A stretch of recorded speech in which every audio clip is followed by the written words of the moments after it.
बिस्मिल्लाहिर्रहमानिर्रहीम। अस्सलाम वालेकुम ख़वातीन हज़रात। आपका होस्ट मुजाहिदुल इस्लाम एक और वीडियो के साथ आपकी खिदमत में हाजिर है। तो आज हम रमज़ान के बारे में ही डिस्कस कर लेते हैं। रमज़ान जो है, जैसा कि लोगों ने बना लिया है, वेट लॉस या वेट गेन चैलेंज नहीं है बिल्कुल भी। क्या रीज़न है कि रमज़ान में जो है वो आपको भूख इतनी ज़्यादा नहीं लगती, बल्कि प्यास की तरफ जो है वो आपकी बॉडी ज़्यादा जाती है। तो प्यास एक नेचुरल फैक्ट है, क्योंकि आपकी बॉडी से यूरिनेशन के थ्रू, फीसिस के थ्रू, स्वेटिंग के थ्रू पानी निकलना ही निकलना है, जो मर्ज़ी हो जाए। आपकी बॉडी में जो हमने सहरी में खाना खाया है उसको अब्जॉर्ब करने के लिए, डाइजेस्ट करने के लिए पानी जो लगता है, क्योंकि पानी हमारा एक मीडियम है हर एक चीज़ के लिए, हर एक सोर्स के लिए। तो प्यास लगती है, लेकिन भूख ऐसा जो है वो क्यों नहीं लगती? बिकॉज हमारी बॉडी में रेगुलर रूटीन में, जब हम आम रूटीन में जो है वो खाना शाना खाते रहते हैं, हम ज़्यादा जो खाते हैं, हमारी बॉडी को जितनी नीड होती है वो बॉडी यूटिलाइज कर लेती है। लेकिन बाकी जो है वो ग्लाइकोजन की फॉर्म में हमारे लीवर में, मसल्स में है, स्टोर हो जाती है, और बाद में वो फैट में बन जाती है, चर्बी में बन जाती है। हमारी बॉडी में जो चर्बी हो जाती है, जहाँ जहाँ भी आपको चर्बी फील होती है, तो वो हमारे एनर्जी जो है वो स्टोर हुई होती है। रमज़ान में क्या होता है, हम सहरी में खाना खा लेते हैं। खाने पे डिपेंड करता है कि आपने खाना खाया है वो 2 घंटे में, 4 घंटे में, 5 घंटे में जो है वो सारा हजम हो जाता है। उसके बाद आपकी बॉडी को ज़्यादा क्रेव होता है। अगर तो जो है वो आप इतनी ज़्यादा एक्टिविटी नहीं करते तो बॉडी को इतना फील नहीं होगा।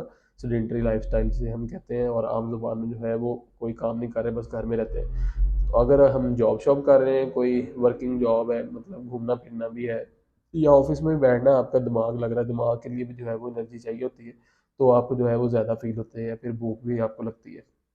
फिर आपकी बॉडी क्या करती है, जब आपकी बॉडी को जो है वो कार्बोहाइड्रेट्स नहीं मिल रही, एनर्जी आउटर सोर्स से नहीं मिल रही, तो फिर हमारी बॉडी कहती है कि अब जो है वो हमें खाने के लिए तो कुछ चाहिए, फंक्शन के लिए कुछ चाहिए, हर चीज़ के लिए, मेनली ब्रेन को काम करने के लिए एनर्जी चाहिए। फिर ग्लाइकोजन जो स्टोरेज फॉर्म में होती है, वो हमारी बॉडी से निकलती है, हमारे जिगर से, हमारे लीवर से जो है वो बाहर आती है, और हमारे मसल्स में जाती है, और हमें एनर्जी प्रोवाइड करती है।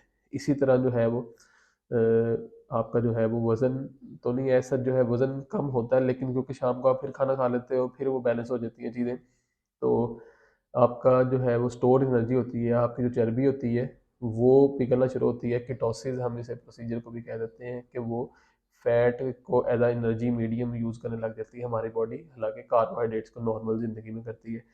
तो फिर जो है वो आपको, आपकी रिक्वायरमेंट्स भी पूरी होती रहती है, आप एक्टिव भी फील करते हो, क्योंकि आपकी बॉडी में फंक्शन होते रहने हैं, चलता रहना है, आपकी चीज़ें जो भी है, आपके फंक्शन चलते रहने हैं। आप इसलिए आप अक्सर आप देखते हो, जब आप भूखे पेट रहते हैं तो आप ज़्यादा एक्टिवली जो है वो काम करते हैं।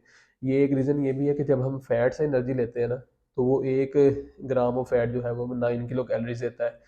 तो ज़्यादा से ज़्यादा एनर्जी आती है, या ज़्यादा से ज़्यादा यूटिलाइज होती है, तो उससे भी ज़्यादा जो है वो हम एक्टिव जो है परफॉर्म करते हैं। तो कहने का मकसद यही है कि रमज़ान में आप बिल्कुल भी जो है वो मरने नहीं लगे बगैर खाए पिए। मतलब आपको नॉर्मल मिल रहा है, आप 1 रोटी खाएं, 2 रोटी खाएं, आपकी मर्ज़ी है जितना भी आपने खाना है। हर इंसान को जो है वो पता होता है कि वो कितना खाए और कितना ना खाए। मैं आपको पर्सनल एग्जांपल अपनी बताता हूँ, कि अगर मुझे कभी ऐसा फील होता है कि मैंने कभी ज़्यादा खा लिया किसी इवेंट पे, या घर में जो है वो आपकी पसंदीदा चीज़ बन गई है, तो आपने ज़्यादा खा लिया है, तो अगले मील में उसे डाइजेस्ट कर लेते हैं कि हम अगले मील में कम खाएं। मेरी यूनिवर्सिटी में यही स्ट्रेटजी होती थी, कि अगर मैं यूनिवर्सिटी में किसी पार्टी वगैरह में जो है वो खाना खा लिया मैंने ज़्यादा, तो मैं शाम को बहुत कम खाता था। मतलब जितना कि सुन्नत के मुताबिक जो है, जब वो रात को खाना मिस नहीं करना चाहिए, तो हल्का फुल्का खा लेता था, ताकि वो उसे टाइम पीरियड मिल जाए पुराने खाने को, आराम से आपकी बॉडी में डाइजेस्ट होने के लिए, और आपकी कैलोरीज बैलेंस हो जाए। ये एक सिंपल सा फार्मूला है, जो आपको मंजन बना के जो है वो लोग बेचते हैं, चीज़ें सारे करते हैं। तो कहने का मकसद ये है कि खुद जाने अपनी चीज़ों को। ये हमारा मकसद यही है कि आपको बताना, आपको सिखाना, ना कि जो है वो आपको डराना और आपको जो है वो अपने पीछे लगाना। ये बिल्कुल भी जो है वो हमारा मकसद नहीं होना चाहिए। बल्कि एक डाइटिशियन का, एक न्यूट्रिशनिस्ट का यही रोल है कि वो आप लोगों की फलाह के लिए काम करे, और लोगों को अच्छी टिप्स दे। तो ये सारा सिनेरियो होता है कि रमज़ान में इसलिए जो है वो आपकी फास्टिंग जो है वो अच्छी गुजर जाती है, आपकी बॉडी में स्टोर्ड एनर्जी जो होती है वो यूज़ होती रहती है। तो ऊँट की तरह हम पानी तो नहीं कर सकते, इसलिए पानी से जो है वो आपको अवॉइड करना चाहिए। लेकिन अगर आप खाना शाना मतलब खा रहे हैं नॉर्मल, तो आपकी बॉडी में स्टोर होती रहती है ये चीज़ें, और वक्त आने पे जो है ये काम आती है। अब जो लोगों को अक्सर जो है वो मेल न्यूट्रिशन फेस करनी पड़ती है, वो इसलिए होती है कि उनके अंदर जब ये न्यूट्रिएंट्स नहीं होते, मतलब जहाँ कहीं कहत साली वगैरह आ जाती है, तो न्यूट्रिएंट्स उनके ख़त्म हो चुके होते हैं, मतलब बॉडी से।